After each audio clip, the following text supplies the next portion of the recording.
বিসমিল্লাহির রহমানির রহিম। হে সমস্ত জগতবাসী, আজ আমি শামীম আলী চিশতি আপনাদের সামনে যে আলোচনাটি নিয়ে আসলাম, সে আলোচনাটি কি জানেন?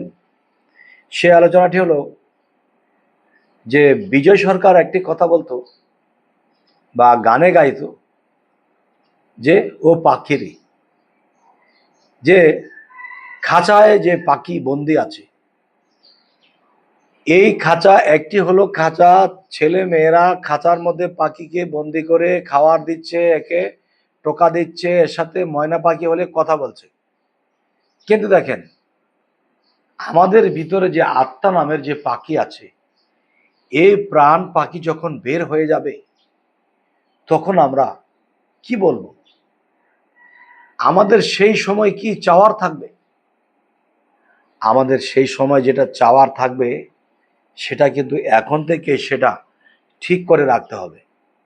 সেটা কি দেখেন,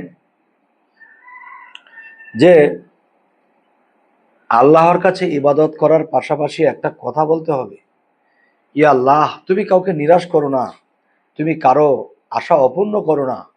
হে আল্লাহ, আমার এই প্রাণ পাখি যেদিন বাহির হবে, সেই দিন আল্লাহ আজরাইল উপস্থিত হবে। সেই আজরাইল উপস্থিত হইলে আমার প্রাণ পাখি বাহির হইবার আগে আল্লাহ তোমাকে যেন দেখতে পারি, তোমাকে দেখে দেখে যেন আমার প্রাণ পাখি বাহির হয়। আমিন আমিন।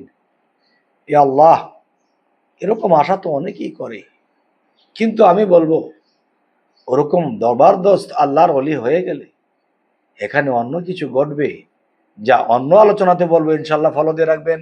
সকলে ভালো থাকবেন। আল্লাহ হাফিজ।